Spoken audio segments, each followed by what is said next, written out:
ខ្សែជីវិតសែនខ្លីមិនអាចរស់នៅវែងឆ្ងាយមិនគូភ្លេចខ្លួនដើរខុសនាំខាតបងទៅក្នុងអន្លង់នៃភពងងឹតនៅលើលោកាអ្នកណាដែលថាមិនធ្លាប់ដើរខុសរលកំហុសគួរគិតកែប្រែជាថ្មីដួលហើយងើប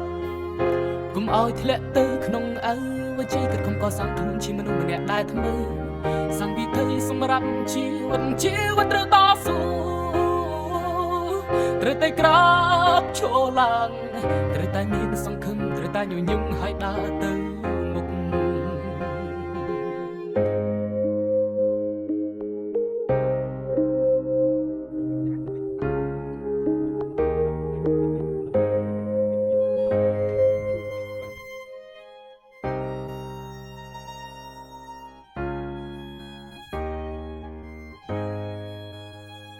ខ្សែជីវិត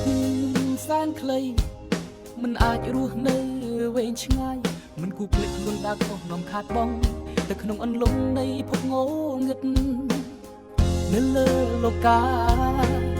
អ្នកណាដែលថាមិនធ្លាប់ដើរខុសរលកំហុសគួរគិតកែប្រែជាថ្មីដួលហើយងើបកុំឲ្យធ្លាក់ទៅក្នុងអវជ័យគំកសាងខ្លួនជាមនុស្សអ្នកដែលធ្វើ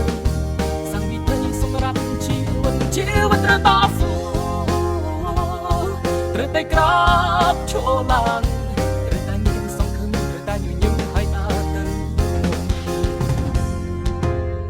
ទោះឲ្យងើបឲ្យដើរទៅមុខទោះបីលំក៏ត្រូវតែខំប្រឹងត្រូវជំនះត្រូវតស៊ូយឺននឹងពឹងមិនខ្លាចគេដឹងមិនខ្លាចគេថាខ្លួនឯងអត់មានគំនិតត្រូវតែគិតគុំធ្វើចរិតស្មោះទូលីហប់ទៅទូលំបាកគុំទៅធ្វើជាចោលប្លន់មានដៃពីរមានជើងពីរត្រូវរំលឹកឲ្យមានន័យមានគំនិតត្រូវតែគិតគុំបំភ្លូលហើយងើបគុំឲ្យធ្លាក់ទៅក្នុងអវជ័យគិតគុំកសាងខ្លួនជាមនុស្សម្នាក់ដែលថ្មីសង្វិធីសម្រាប់ជីវិតត្រូវតស៊ូត្រូវតែក្រាបឈរ